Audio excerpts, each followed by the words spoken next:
What's up, y'all? Welcome back to my channel. I'm Adam Ali.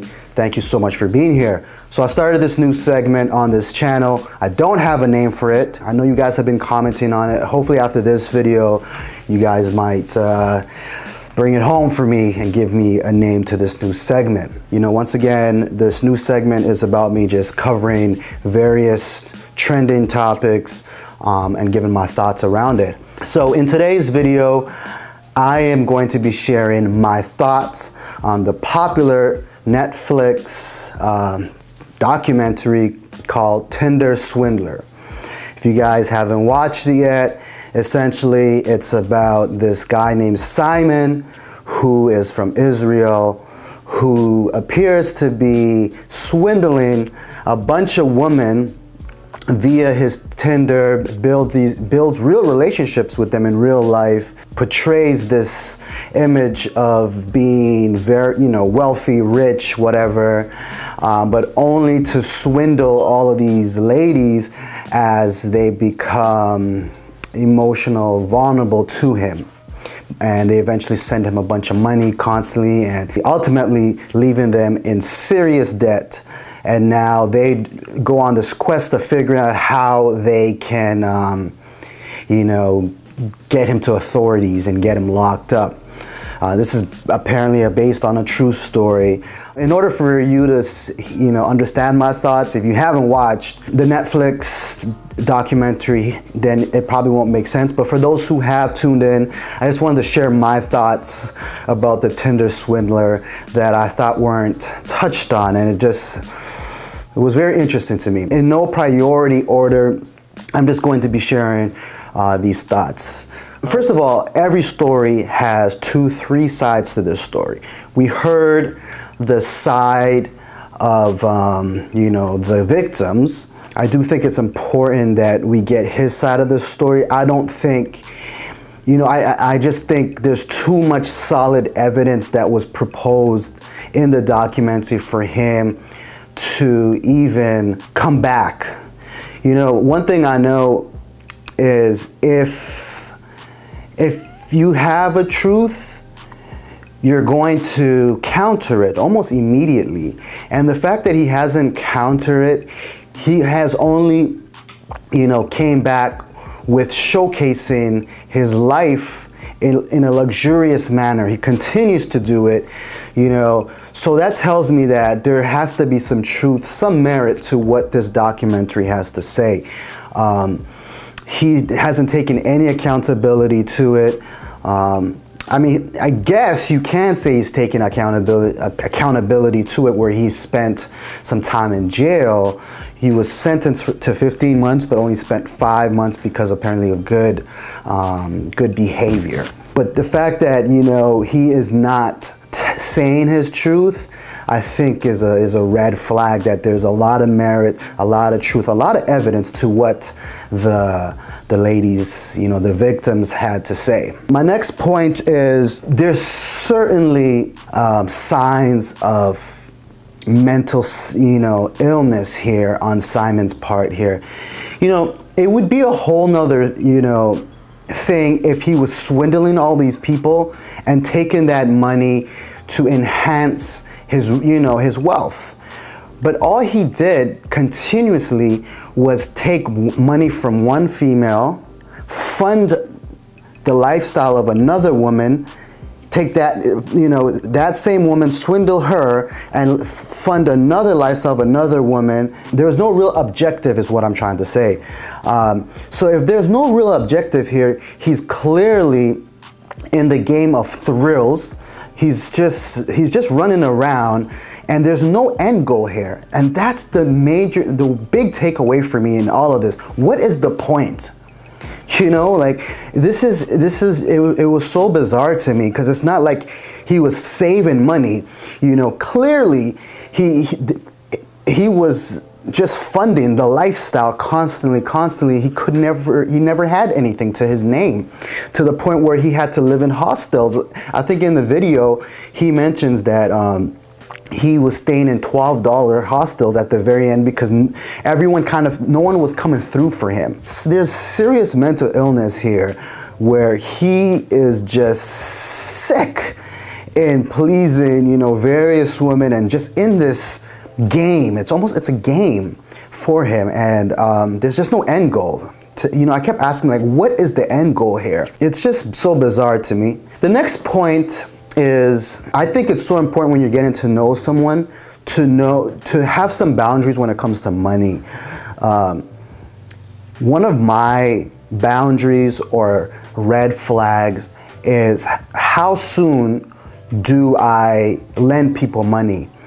And I totally get it. Sometimes, you know, you meet people, they're phenomenal people, you want to carry on this relationship, and then, you know, they ask you for money. And I've been in these type of situations where people have asked me for money, and immediately two things are going to happen.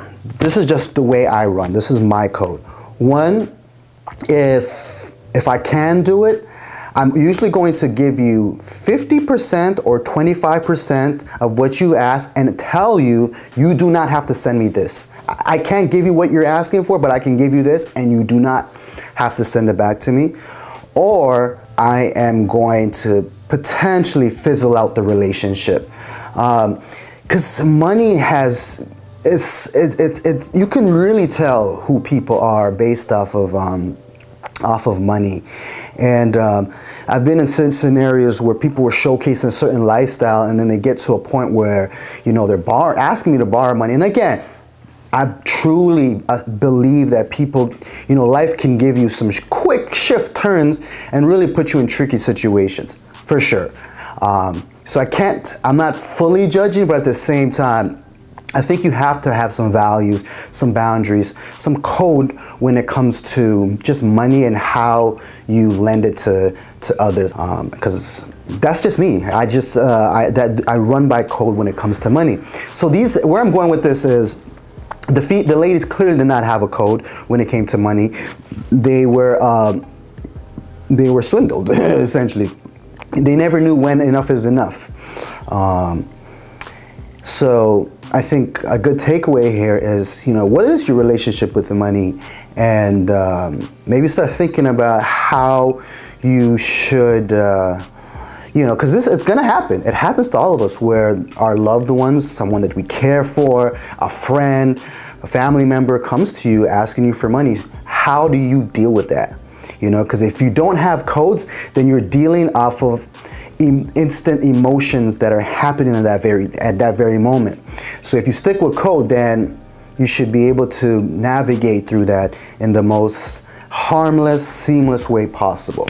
On to the next point. So a point that I found very interesting was, you know, in the first lady who got swindled, when she went on the plane with him for the very first time, sees a woman with a kid. He tells her that this is my daughter. The girl tells the new girl, oh, Simon's a great father. If the woman and the kid were involved in this, I cannot stand people who scam people when involving kids. It's probably one of the highest crimes you can do is utilizing kids to do a scam. That's just for me. And, you know, again, just off of that, if he leveraged the innocence of a child to swindle people, he's a piece of trash bag to me. And it sucks that in the documentary they didn't build, you know, they didn't give too much information about that. Let me know in the comments if you have information about that, but it was just very interesting to me. And that's because I remember one time I gave my friend some money. He found someone online that had tickets to an event. Met up with the people. They pulled up with two kids in the back. He gave them the money. They gave him the tickets. So we go to the event, to be only told that these tickets were fake. They weren't real. And I just kept thinking, like, how conniving can you be to leverage the innocence of kids in order to scam, you know, hardworking, regular people, you know? To me, that was, I'll never respect that. So that was a point that I thought about, you know, after the fact, as after watching the documentary, that is trash. Another interesting point is, you know, what happened to the bodyguard. You know, that they put on a real good show. You know, what happened to the bodyguard, and it was just very interesting to me how the bodyguard played in all of this. This guy is a pro. You know, Simon and his bodyguard are pro swindlers, man. I find it very interesting that how the dynamics of Europe and America is, because I strongly believe if this happened in America, these guys would be locked for life, maybe 20 to life. You know, the fact that he only did 5 months in Europe and he's free, still has his social media, he's probably gonna get famous again. You know, it just boggles me how that he was able to just continue life after all of this. Nonetheless, y'all comment below. Let me know if I made any thoughts that gave you a light bulb moment. Let me know if there are any things that you thought about after watching the Tinder Swindler. It was a very interesting documentary. You know, it first starts off like how naive of these ladies, and then, you know, you realize like this is life. These things happen. As much you want to call these girls gold diggers and this and that, and I'm sure a lot of people are saying that they deserve it, but these things can happen. These things can happen, especially if you don't have codes, if you can't read a room. It can, you know, it's a cold world out there, and I do feel for the ladies. It's unfortunate.